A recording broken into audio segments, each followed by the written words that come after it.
जिस समय देश का एक्टर गुटखा बेच रहा है, अजय देवगन, शाहरुख खान साहब, क्योंकि हम तो किंग खान बोलते हैं। जब उनकी फिल्मों को देखते हैं तो मजा भी आता है।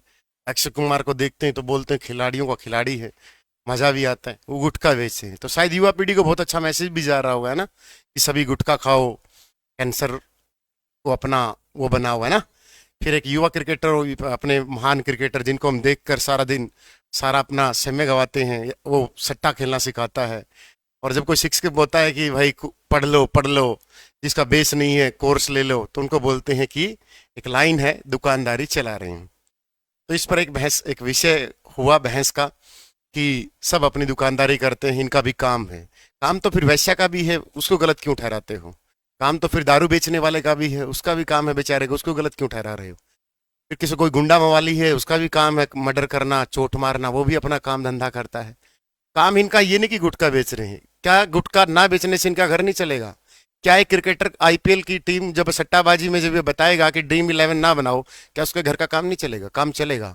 बात होती है इंसानियत की, बात होती है राहुल द्रविड़ जैसे सिद्धांतों की, जो 20 करोड़ रुपए, या सचिन जैसे को जिन्होंने 17 करोड़ रुपए लेने से मना कर दिया था कि दारू की ऐड नहीं करूंगा। बात होती है अपनी एक सिद्धांत की कि नहीं। अब ड्रीम इलेवन पे आप बोलते हो कि बच्चों को टीम बनाओ, सट्टा जोखिम भरा है। लास्ट में ये भी लाइन बोल देते हैं, उनको पता है कि कोर्ट तुम्हें घसीट लेगा, कि जोखिम आपका। अरे तुम बच्चों को देखो, इन चीजों पे बहस होनी जरूरी है, क्योंकि सोसाइटी आप और हम सब से बनती है।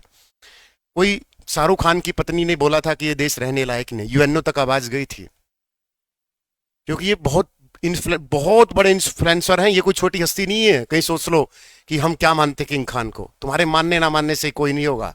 दुबई का शेख के साथ टेबल पे खाना खाता है, समझ में आया? तुम्हारे ना मानने से अजय देवगन की छोटी इमेज नहीं होती, ना मेरी मानने से होती, गुस्सा कितना भी उतार लें। बट ये इतने बड़े इन्फ्लुएंसर हैं कि अगर इनकी सोच और अप्रोच अगर इनकी बहुत अच्छी, और सोसाइटी में बहुत बड़ा चेंज ला सकते हैं ये।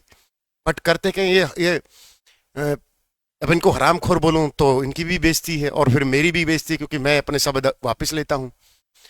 ये इतने बड़े इन्फ्लुएंसर अगर ये सोसाइटी के लिए अच्छा सोचें, अच्छी चीजों को इंप्लीमेंट करने के लिए सरकार को बोले, सिस्टम को बोले, तो वो चीजें इंप्लीमेंट होंगी। आधे घंटे में इंप्लीमेंट होगी।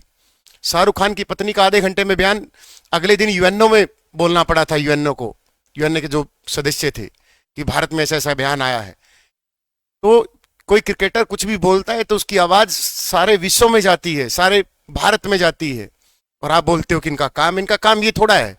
क्रिकेट का काम खेलना, अच्छे से खेले देश के लिए। डॉक्टर का काम अच्छे से इलाज करे, पैसा ले अच्छा। क्रिकेटर में पैसा नहीं मिल रहा क्या? क्या वो आईपीएल की ड्रीम इलेवन की टीम में हमारे देश की युवा पीढ़ी को सट्टा खिलाना सिखा रहा है? क्या यही है उसका धर्म? उसका धर्म नहीं है। उसके पास करोड़ों अरबों रुपए पहले से ही हैं। वो इस काम के बिना भी अपनी रोजी रोटी चला रहा है अच्छे से। अब बोलोगे सर वो नहीं करेगा तो कोई और करेगा, इसका मतलब तो ये होगा कि रेप आप नहीं करोगे तो कोई और करेगा, मर्डर आप नहीं करोगे तो कोई और करेगा, किसी की बहन बेटी को आप नहीं छेड़ोगे तो कोई और छेड़ेगा। ये कौन सा तर्क हुआ? आप तो मत करो, शुरुआत आपसे तो करो। बट नहीं सर, जब मैंने पोस्ट की तो नीचे गंदे गंदे कमेंट, ये उनका काम है, ये उनका काम है। काम, हमारा काम पढ़ाना है। अगर हम पढ़ाने की बजाय नागिन डांस करेंगे तो हम क्या करेंगे बताओ?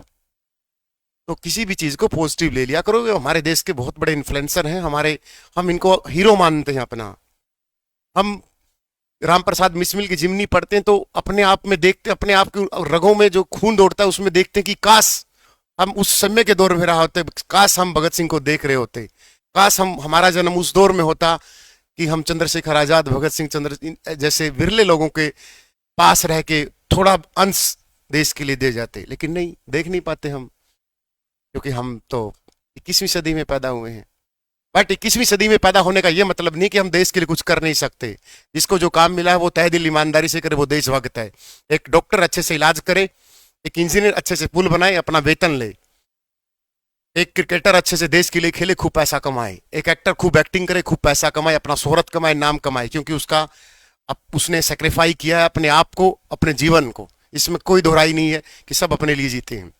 बट सब अपने लिए जीते हैं, थोड़ा बहुत देश के लिए भी जीना जरूरी है। और देश की युवा पीढ़ी को इस तरीके का मार्गदर्शन करेंगे तो विरोध तो होगा साहब। लेकिन आपके और मेरे कहने से विरोध में थोड़ी सी भी, क्योंकि अगर थोड़ी सी भी चीजें बदलती हैं तो आप देशभक्त हो। एक अच्छा से अच्छे से पढ़ाई, देशभक्त है। क्योंकि आज आपको भगत सिंह बनने की जरूरत नहीं है कि आप असेंबली में बम फेंकोगे। आप अपने विचार फेंक दो सोसाइटी में अच्छे, आप भगत सिंह हो। आप अपनी चीजों को, जो चीज आपके पास 2 पैसे हैं उनमें से 50 पैसे डोनेट कर दो। आप बामासा हो, आपको जरूरत ही नहीं है। आज जरूरत है अब्दुल कलाम बनने की, आज जरूरत है अच्छी चीजें इंप्लीमेंट करने की, सोसाइटी के लिए आवाज उठाने की। चलो आगे बढ़ते हैं, ठीक है ना।